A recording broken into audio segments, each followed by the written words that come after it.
Guys welcome back. चलिए आज हमारा आर्टिकल का पार्ट 5 है। यूजेस ऑफ द हम लोग डिस्कस करने वाले हैं। So all this sessions are to end your grammatical confusions. This is part 5 of the article. सबसे पहला वोकैब रिकैप। लास्ट डे हम लोगों ने अपॉर्चुनिस्ट को डिस्कस किया था, जिसका मतलब था अवसरवादी, मौकापरस्त, जो सिर्फ अपना फ़ायदा उठाते हैं, जो कि एक मैंने बताया था ये एक नेगेटिव वर्ड है, नेगेटिव सेंस में यूज़ होता है। उनके सिनोनिम्स थे self seeker, carpet bagger etcetera. आज हम लोग देखने वाले हैं यूजेस ऑफ द। सबसे पहले आपको ये जानने की ज़रूरत है कि द कहाँ यूज़ होता है। तो द कहीं भी यूज़ हो सकता है, सिंगुलर काउंटेबल नाउन के पहले, प्लूरल काउंटेबल नाउन के पहले, या अनकाउंटेबल नाउन के पहले।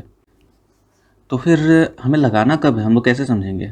देखो, the can be used anywhere before singular countable noun, plural countable noun, uncountable noun to make them definite. किसी भी नाउन को, ठीक है, या तो सिंगुलर काउंटेबल हो या प्लूरल काउंटेबल या फिर अनकाउंटेबल हो, किसी भी नाउन को डेफिनेट बनाने के लिए हम लोग द का यूज़ करते हैं।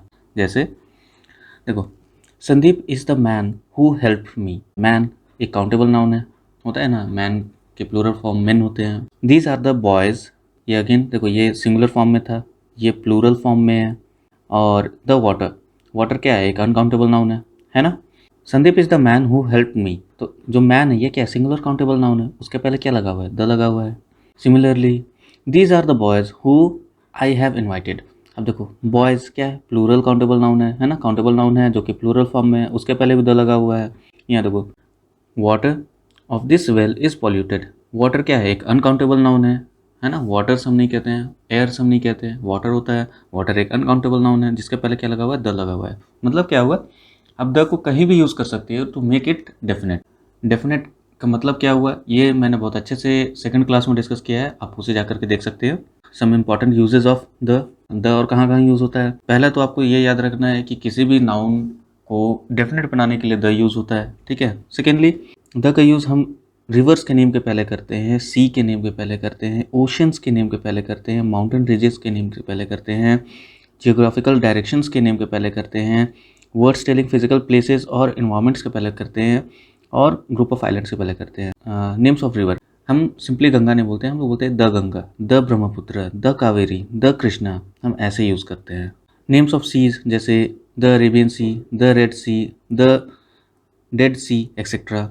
नेम्स ऑफ ओशंस, ओशंस के नेम के पहले जैसे the Indian ocean, the Pacific ocean, the Atlantic ocean. फिर माउंटेन रेंजेस के पहले जैसे the Andes, the Himalayas, the Alps, है ना। आगे देख लेते हैं, ज्योग्राफिकल डायरेक्शंस के पहले जैसे the east, the west, the north, the south. जो वर्ड्स टेलिंग फिजिकल प्लेसेस और इन्वायरमेंट, जैसे the top, the bottom, the centre, ठीक है, द माउंटेन्स, द वेदर। किसी भी तरह की चीज़ जो फिजिकल प्लेसेस को बताए या फिर किसी इन्वायरमेंट रिलेटेड को बताए, उसके पहले हम लोग द यूज़ करते हैं। ग्रुप ऑफ आइलैंड्स के पहले हम लोग यूज़ करते हैं, जैसे the Andaman, the Nicobar, the Philippines, the east Indies, the West Indies. तो पहला चीज़ मैंने बताया, किसी भी नाउन को स्पेसिफिक बनाने के लिए, डेफिनेट बनाने के लिए द यूज़ करते हैं। इधर it may be singular countable noun, plural countable noun और अनकाउंटेबल नाउन। सेकेंडली, कुछ स्पेसिफिक यूजेस बताए मैंने द के, कि द और कहाँ कहाँ यूज़ होता है, जैसे रिवर के नेम के पहले, सी के नेम के पहले, ओशन के नेम के पहले, माउंटेन रेंजेस के नेम के पहले, ज्योग्राफिकल डायरेक्शंस के नेम के पहले, वर्ड टेलिंग फिजिकल प्लेसेस और इन्वायरमेंट्स उसके पहले लगते हैं, और ग्रुप ऑफ आइलैंड्स के पहले लगते हैं। सो द का सिर्फ इतना ही यूज़ होता है? नहीं, द के कुछ और यूजेस होते हैं। मैं आपको द के 5 यूजेस बता रहा हूँ। सबसे पहला, एडजेक्टिव ऑफ सुपरलेटिव डिग्री के पहले लगता है द। सेंटेंस फॉर्मेशन, जिसमें कंपैरेटिव डिग्री के बाद अगर ऑफ द टू लगा हुआ हो तो उससे पहले भी द लगता है। Gradual increase in two similar things, जब दो चीज़ में इधर भी इंक्रीज होगा इधर भी इंक्रीज होगा, इस तरह के जो सेंटेंसेस बनते हैं उसमें भी द का यूज़ होता है। Before ordinal adjectives, the noun of noun construction, कुछ सेंटेंस फॉर्मेशन होते हैं जिसमें द नाउन ऑफ नाउन का यूज़ होता है, उसमें हम लोग द का यूज़ करते हैं। सबसे पहला एडजेक्टिव ऑफ सुपरलेटिव डिग्री। तो सबसे पहले ये सुपरलेटिव डिग्री होता क्या है, तो आप लोगों ने सुना होगा, गुड, बेटर, बेस्ट, सुना ही होगा।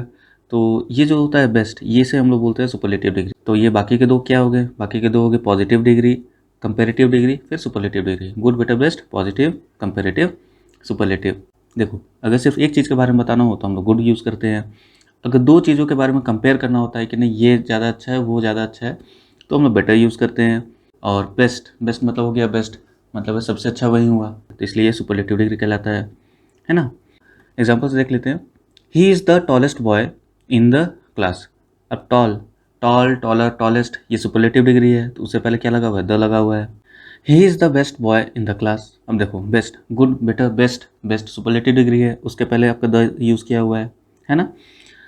Sonu is a best student in our class at present, अब देखो ये अ के पहले क्या जगह क्या लगना चाहिए, द लगना चाहिए, क्यों, क्योंकि बेस्ट, बेस्ट होता क्या है, एक सुपरलेटिव डिग्री है तो उससे पहले क्या यूज़ होना चाहिए, द यूज़ होना चाहिए। क्लियर। तो सुपरलेटिव डिग्री के जो एडजेक्टिव होते हैं उसके पहले हम लोग द यूज़ करते हैं। Clear. There are certain sentence formations जिसमें आपका कंपेरेटिव डिग्री के बाद ऑफ द टू लगा होता है तो उसके पहले द लगता है। एक चीज़ आप लोगों को ध्यान रखना होगा कि ये जो कंपेरेटिव डिग्री होता है इसके पहले द नहीं लगता है, ठीक है, कंपेरेटिव डिग्री के पहले द नहीं लगता है ना। बट अगर कंपेरेटिव डिग्री के बाद ऑफ द टू लगा हुआ हो तो उससे पहले द लगेगा, ठीक है, ये चीज़ आपको देखना है। क्या देखना है, सबसे पहला चीज़ कंपेरेटिव डिग्री के पहले द नहीं लगता है। जैसे हम ये नहीं बोलते हैं he is the better than you, ये जो है he is better than you, इससे पहले हम लोगों ने द नहीं लगाया, कंपेरेटिव डिग्री के पहले द हम लोगों ने नहीं लगाया। लेकिन अगर कंपेरेटिव डिग्री के बाद ऑफ द टू लगा हुआ हो तो उससे पहले द लगता है। For example, he is the better of the two boys, अब देखो बेटर एक कंपेरेटिव डिग्री है, इसके बाद अगर ऑफ द टू लगा हुआ हो तो उससे पहले द लगता है, बट डायरेक्टली आपका कंपेरेटिव डिग्री के पहले द नहीं लगता, ठीक है। The is also use before gradual increase in two similar things, जैसे सिमिलर थिंग्स बोलो या फिर टू थिंग्स बोलो, जैसे आपका होता है किस तरह के सेंटेंस फॉर्मेशन होते हैं, the comparative degree subject, the comparative degree subject. इस एग्जाम्पल के थ्रू समझेंगे तो ज़्यादा अच्छा होगा।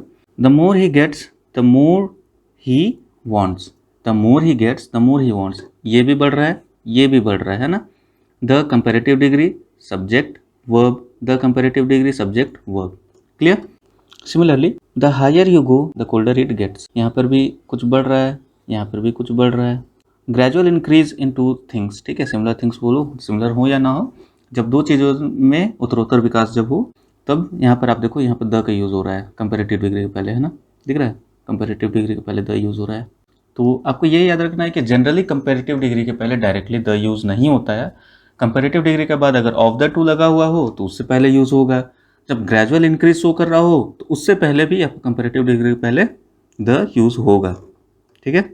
Next, the is also use before ordinal adjectives. अब ये होता क्या है ऑर्डिनल एडजेक्टिव्स, देखो न्यूमरल एडजेक्टिव ऐसे तो आपके दो तरह के होते हैं, डेफिनेट, इनडेफिनेट, जिसमें इनडेफिनेट में आ जाता है फ्यू, सेवरल, इस तरह के जो होते हैं। डेफिनेट होते हैं वो होते हैं ऑर्डिनल और कार्डिनल।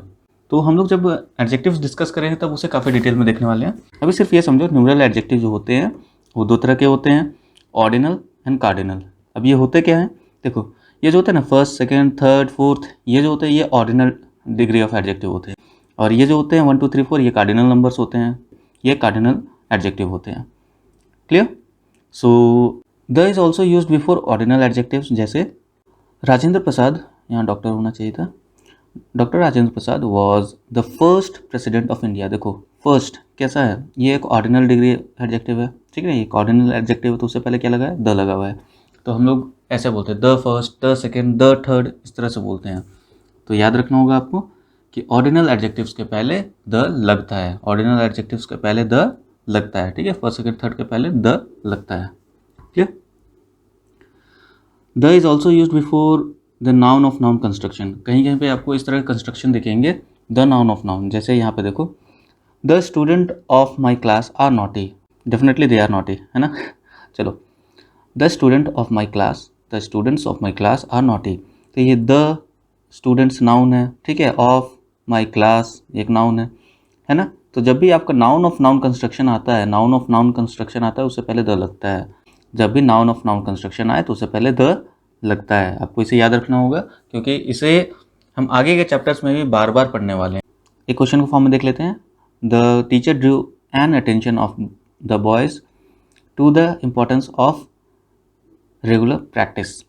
अब देखो यहाँ पर attention of the boys, attention ये नाउन है, ठीक है, ऑफ द बॉयज़ ये भी एक नाउन है, जब भी नाउन ऑफ नाउन कंस्ट्रक्शन आए तो उससे पहले द लगता है, तो यहाँ क्या लगना चाहिए, यहाँ द लगना चाहिए। आप यहाँ पर ये भी बोल सकते हो कि इस जगह पर मैंने क्यों ध्यान नहीं दिया, क्योंकि यहाँ ऑलरेडी देखो नाउन ऑफ नाउन फॉर्म में है, the importance of regular practice.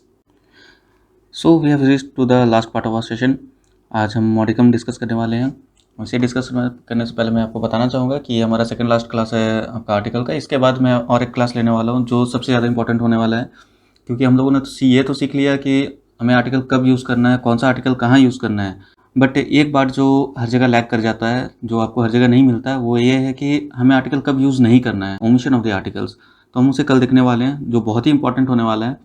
तो आपसे ये रिक्वेस्ट है कि कल का सेशन बिल्कुल भी मिस मत करना। सो मॉडिकम का मतलब क्या होता है? A very small amount specially of something good and pleasant.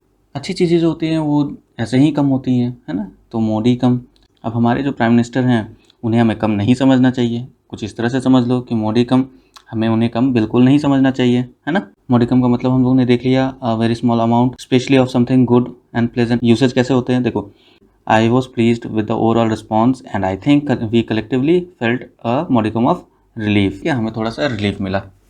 Synonyms क्या है इसके?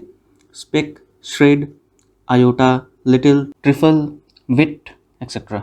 इसमें एक देखो, ये जो आयोटा है ये एक अच्छा वर्ड है। आयोटा मतलब बहुत ही थोड़ा, ठीक है, बहुत ही थोड़ा। फॉर एग्जांपल मैं कहना चाहूँ कि if my sessions are making meaning to you, it is adding even an iota of knowledge to your existing wisdom, then my sessions, then my effort are not going in vain। मतलब अगर मेरे जो sessions है वो आपके existing knowledge में अगर थोड़ा बहुत भी कुछ भी अगर ऐड कर पा रहा है, आपके जो एग्जिस्टिंग नॉलेज है, आपके एग्जिस्टिंग जो विजडम है, तो मेरे जो एफर्ट्स हैं, ऑब्वियसली एक सेशन प्रिपेयर करने में काफ़ी एफर्ट लगते हैं, तो मेरे जो एफर्ट्स हैं वो वेस्ट नहीं हो रहे हैं। तो एंटोनिम्स नहीं देखने का, क्योंकि ज़्यादा वर्ड्स देखेंगे ज़्यादा कंफ्यूज हो जाएंगे। So with this we come to the end of our session. If आपको सेशन अच्छा लगा हो, लाइक करें, कमेंट करें। चैनल पे पहली बार आए हो तो सब्सक्राइब कर लेना। चैनल में कुछ भी नया सीखा तो प्लीज़ शेयर करना। Save water, save trees, save earth, avoid single use plastic. Thanks for watching. जय हिंद, जय भारत।